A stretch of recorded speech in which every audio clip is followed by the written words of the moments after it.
Assalamualaikum warahmatullahi wabarakatuh. Dalam video kali ini kami kelompok 3 akan memaparkan presentasi materi multiprosesor dan multicore. Perkenalkan, nama saya Muhammad Farah Rabiul Sani Ulil Amri. Assalamualaikum warahmatullahi wabarakatuh. Perkenalkan, nama saya Dita Rifki Wijaya Putra dengan nomor NIM 215150201111036 dari kelompok 3. Assalamualaikum warahmatullahi wabarakatuh. Perkenalkan, nama saya Devi Roma Malgipari dari kelompok 3 dengan nomor NIM 215150200111036. Ya, Assalamualaikum warahmatullahi wabarakatuh. Perkenalkan, nama saya Raditya Atmaja Satria Permadi dari kelompok 3 Kalkulus dengan NIM 215152007111042.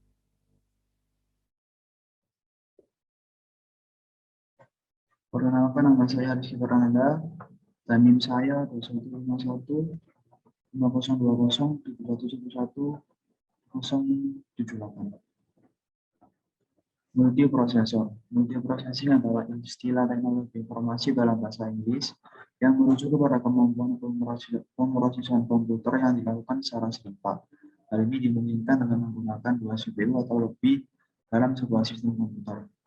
Istilah ini juga dapat merujuk kepada dukungan sebuah sistem untuk mendukung lebih dari satu prosesor dan mengalokasikan tugas kepada prosesor-prosesor tersebut. Multiprosesing juga kadang merujuk kepada kemampuan eksekusi terhadap beberapa proses perangkat lunak dalam sebuah sistem secara serentak. Jika dibandingkan dengan sebuah proses dalam satu waktu, meski istilah multiprogramming lebih sesuai untuk konsep ini, multiprocessing sering diimplementasikan dalam perangkat keras atau dengan menggunakan beberapa CPU sekaligus. Sementara multiprogramming sering digunakan dalam konteks lunak. Sebuah sistem mungkin dapat memiliki dua kemampuan tersebut, salah satu di antaranya atau tidak sama sekali. Multiprocessing dapat dibagi ke dalam beberapa kelas, yaitu yang pertama berdasarkan simetrinya. Yang pertama asymmetric multiprocessing atau bisa disingkat sebagai ASMP. Yang kedua symmetric multiprocessing atau SMP. Yang ketiga non-uniform memory access atau NUMA. Dan yang terakhir clustering.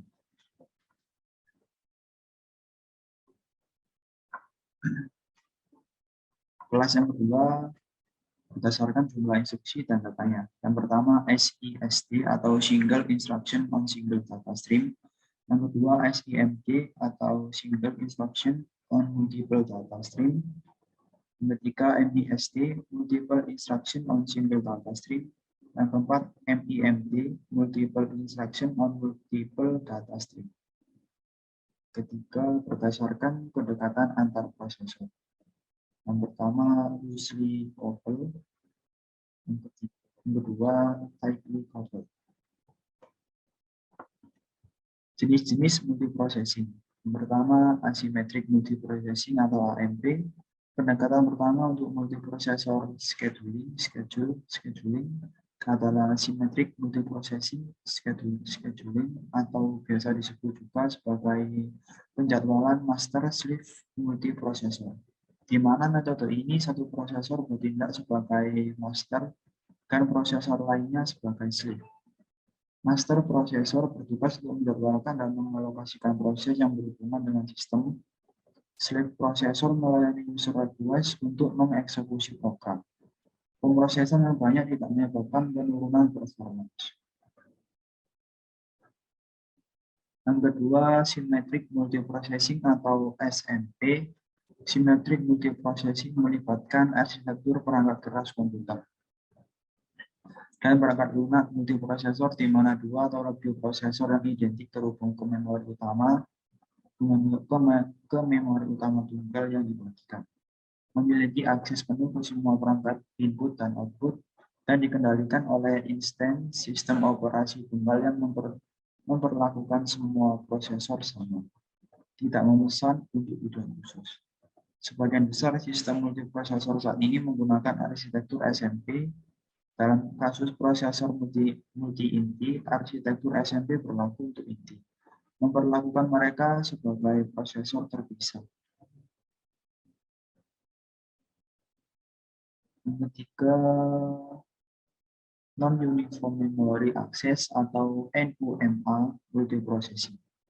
Akses memori yang tidak seragam adalah desain memori komputer yang digunakan dalam multipemrosesan, di mana waktu akses memori tergantung pada lokasi memori relatif terhadap prosesor. Di bawah NUMA, prosesor dapat mengakses memori lokalnya lebih cepat daripada memori non-lokal. Di samping adalah gambar dari pemrosesan NUMA. Yang keempat, clustering. Proses menghubungkan beberapa komputer agar dapat bekerja seperti itu dinamakan dengan clustering. Komponen cluster biasanya saling terhubung dengan cepat melalui sebuah interkoneksi yang sangat cepat, atau bisa juga melalui jaringan lokal atau LAN. Di samping adalah pemrosesan dari clustering. Selanjutnya, klasifikasi. Multiprosesor diklasifikasikan berdasarkan cara memori mereka diatur. Terdapat dua jenis utama dari sistem multiprocessing. Yang pertama, tightly coupled system. Yang kedua, loosely coupled system. Tightly coupled system. Tightly coupled system, sebuah sistem multiprosesor dengan memori bersama diklasifikasikan sebagai memori bersama atau multiprosesor yang digabungkan erat. Ini tidak mencegah setiap prosesor memiliki memori lokalnya sendiri. Faktanya, sebagian besar multiprosesor komersil yang digabungkan secara ketat menyediakan memori cache dengan setiap CPU. Selain itu, ada memori umum global yang dapat diakses oleh semua CPU. Oleh karena itu, informasi dapat dibagikan di antara CPU dengan menempatkannya di P memori global umum.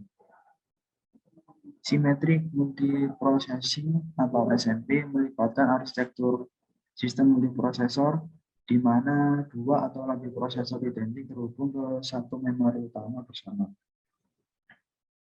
Memiliki akses penuh ke semua perangkat I/O dan dikendalikan oleh sistem operasi tunggal yang memperlakukan semua prosesor secara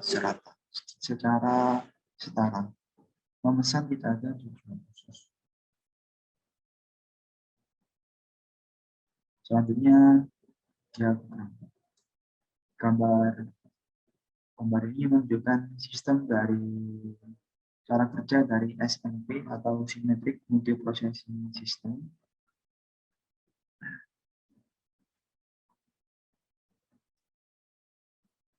UMA dan NUMA. Akses memori yang seragam atau UMA adalah arsitektur memori bersama yang digunakan dalam komputer paralel. Semua prosesor dalam model UMA berbagi memori fisik yang secara seragam. UMA modelis cocok untuk tujuan umum dan waktu berbagi oleh banyak pengguna. Akses memori yang tidak seragam atau NUMA adalah desain memori komputer yang digunakan dalam multiprocessing, di mana waktu akses memori tergantung pada lokasi memori relatif terhadap prosesor. Di bawah NUMA. Seorang prosesor dapat mengakses memori lokal saya sendiri lebih cepat daripada memori non-lokal, atau memori lokal ke prosesor lain atau MORI berbagi antara prosesor. Selanjutnya, Opteron. Opteron adalah server prosesor server. Opteron adalah server prosesor dan workstation AMD dan merupakan prosesor pertama yang mendukung arsitektur set instruksi AMD 64 atau dikenal secara umum sebagai x86 64. Opteron adalah arsitektur memori yang tidak seragam akses atau NUMA. Loosely coupled system. Model alternatif mikroprosesor adalah memori terdistribusi atau sistem yang dilengkapi dengan longgar. Setiap elemen prosesor dalam sistem yang dilanda longgar memiliki memori lokal pribadi. Prosesor terkait dengan skema switching yang dirancang untuk merutaikan informasi dari satu prosesor ke prosesor lainnya melalui skema message passing. Loosely coupled system paling efisien ketika interaksi antara tugas-tugas minimal tidak seperti sistem yang dipadukan dengan ketat dapat mentolerir tingkat interaksi yang lebih tinggi antara tugas. Bowel cluster. Sebuah cluster Bowel 52 node adalah contoh dari sistem loosely coupled. Ini adalah komputasi kinerja tinggi perangkat keras komputer pribadi yang murah, paralel dari cluster. Di samping adalah gambar dari Bowel cluster. Selanjutnya adalah pro dan kontra. Untuk tightly coupled systems, pertama ada itu berkinerja lebih baik dan secara fisik lebih kecil daripada loosely coupled systems, tetapi secara historis membutuhkan investasi awal yang lebih besar dan dapat terdepresiasi dengan cepat. Tightly coupled system cenderung jauh lebih hemat energi daripada cluster. Ekonomi yang cukup besar dapat diwujudkan dengan merancang komponen untuk bekerja sama dari awal di tightly coupled systems. Untuk loosely coupled systems itu biasanya berada di komputer komoditas yang mahal dan dapat didaur ulang sebagai mesin independen. Loosely coupled systems menggunakan komponen yang tidak dimasukkan secara khusus untuk digunakan dalam sistem tersebut.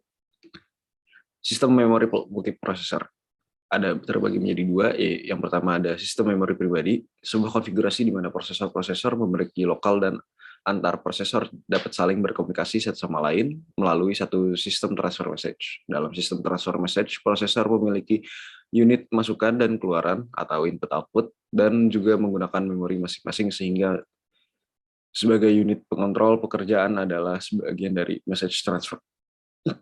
Sistem memori yang kedua ada sistem memori terbagi. Semua prosesor memakai suatu memori utama atau sering disebut dengan memori bersama. Pada teknologi multiprosesor ini masing-masing prosesor mengakses ke satu memori saja, sehingga diperlukan penjadwalan dalam penggunaan memori satu buah. Keunggulan multiprosesor. Peningkatan throughput dikarenakan terdapat lebih banyak proses atau thread yang berjalan dalam waktu sekaligus jika proses yang antri di ready queue sedikit. Economy of scale atau ekonomis dalam devices yang dibagi bersama-sama. Prosesor-prosesor terdapat dalam satu komputer dan dapat membagi peripheral seperti disk dan satu daya listrik. Reliabilitas atau dalam konteks graceful degradation, jika satu prosesor mengalami gangguan, maka proses yang terjadi masih dapat berjalan dengan baik karena tugas prosesor yang terganggu diambil alih oleh prosesor lain, bersifat fault tolerant atau fail system. Multitasking. Multitasking adalah istilah teknologi informasi dalam bahasa Inggris yang mengacu kepada sebuah metode di mana banyak pekerjaan atau dikenal juga sebagai proses mengolah dengan menggunakan sumber daya CPU yang sama.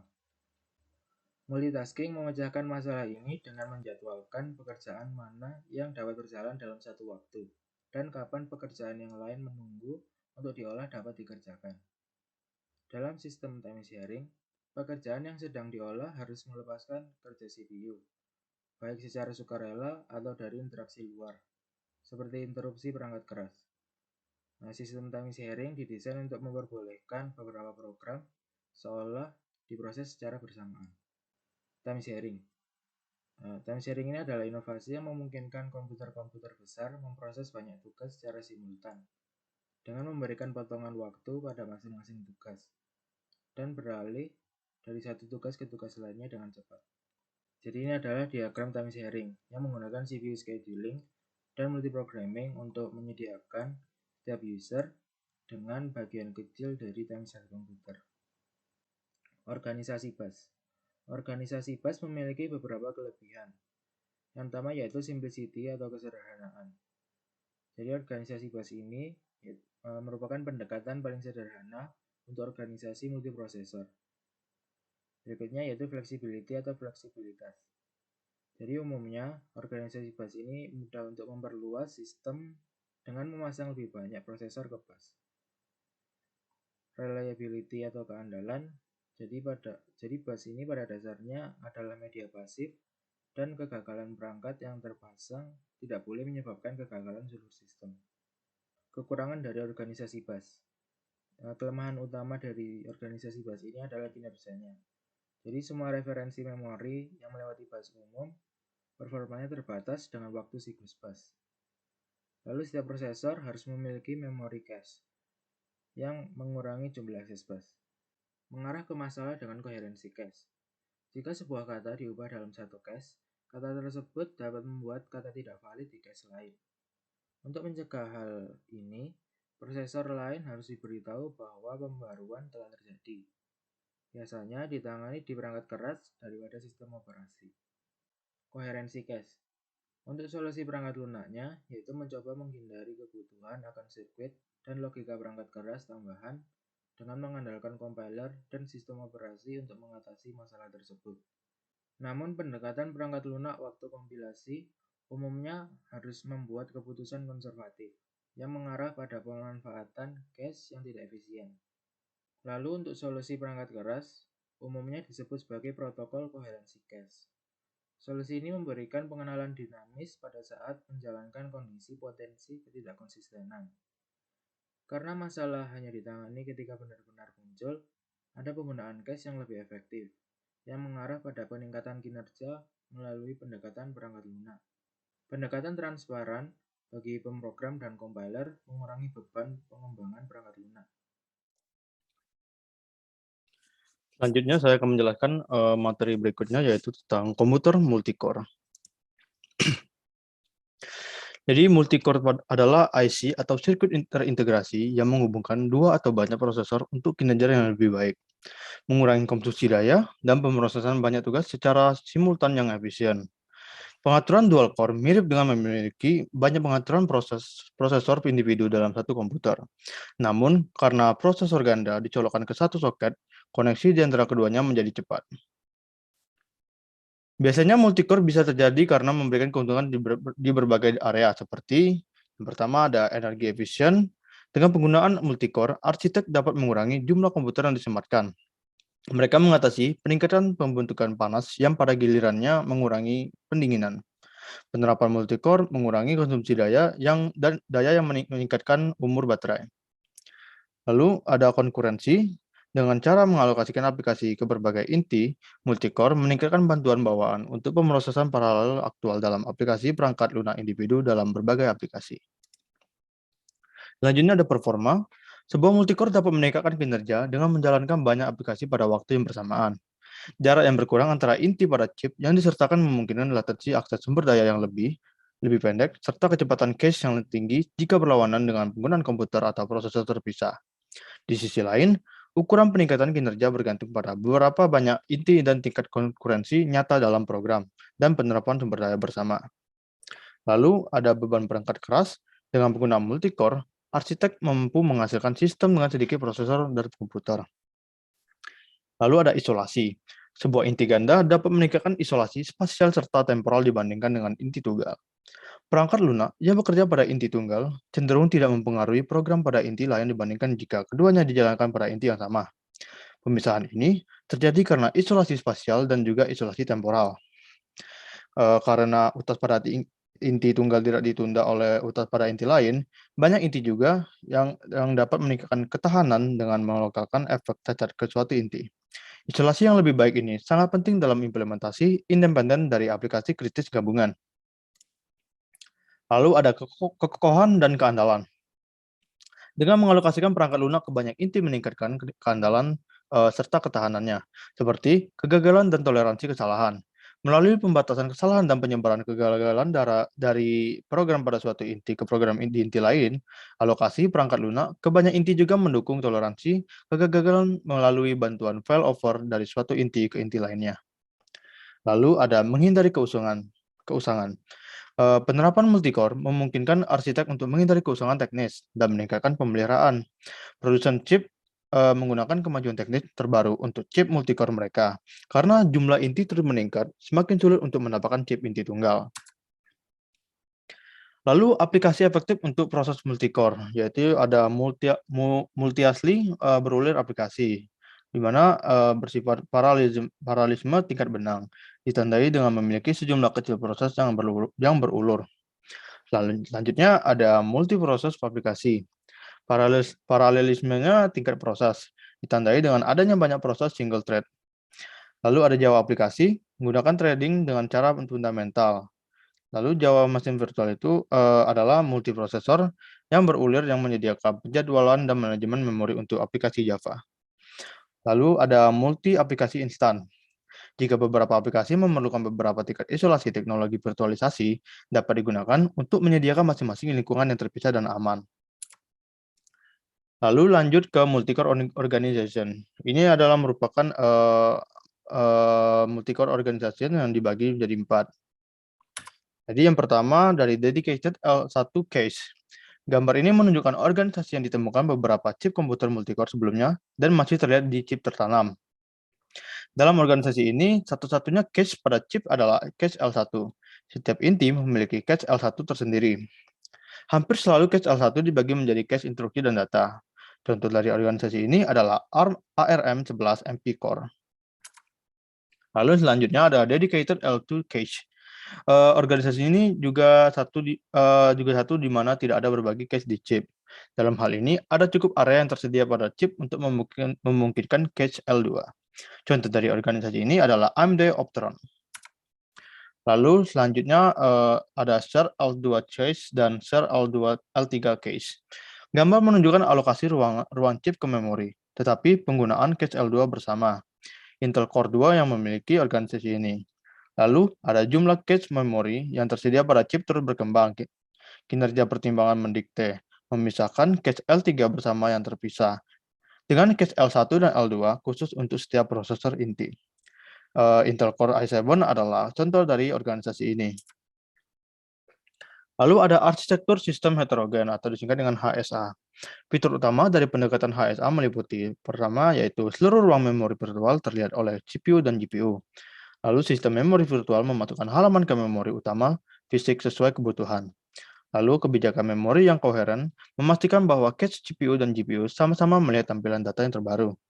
Lalu antara muka pemrograman terpadu yang memungkinkan pengguna untuk memanfaatkan kemampuan paralel dari GPU dalam program yang juga mengantarkan eksekusi CPU. Jadi tujuan keseluruhannya adalah memungkinkan programmer menulis aplikasi yang memanfaatkan kekuatan serial CPU dan kekuatan pemrosesan paralel GPU secara mulus dan dengan koordinasi yang efisien di tingkat OS dan perangkat keras. Mungkin itu sekian dari penjelasan saya. Mohon maaf bila ada kesalahan kata. Di sini saya akan menjelaskan tentang paralelisasi komputasi. Komputasi paralel komputer adalah melakukan suatu proses komputasi dengan menggunakan banyak prosesor secara bersamaan. Komputer yang digunakan untuk komputasi paralel disebut komputer paralel. Komputer paralel dapat berupa sebuah komputer multiprosesor atau beberapa komputer dalam satu jaringan. Berdasarkan sistem komunikasi antar prosesor yang digunakan, komputer paralel terbagi menjadi 2, yaitu shared address space dan message passing. Yang pertama yaitu shared address space. Setiap prosesor dalam komputer paralel dengan sistem shared address space dapat mengakses sebuah ruang dalam memori. Seluruh data yang digunakan dalam proses komputasi disimpan di ruang tersebut. Setelah itu, yang message passing. Dalam message passing ini, komunikasi antar prosesor dalam komputer paralel dengan sistem message passing dilakukan dengan saling mengirim pesan.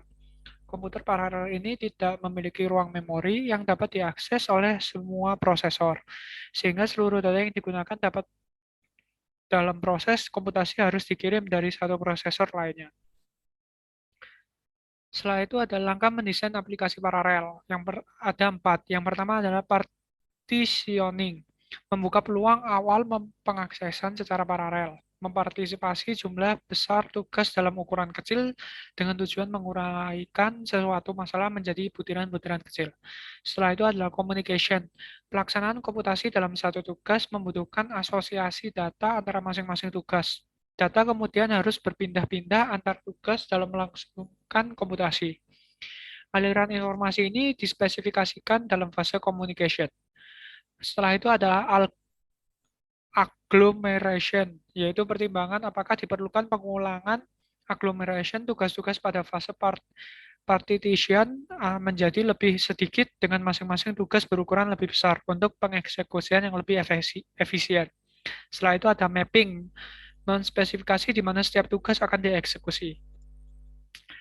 Nah, setelah itu saya menjelaskan kelebihan multicore.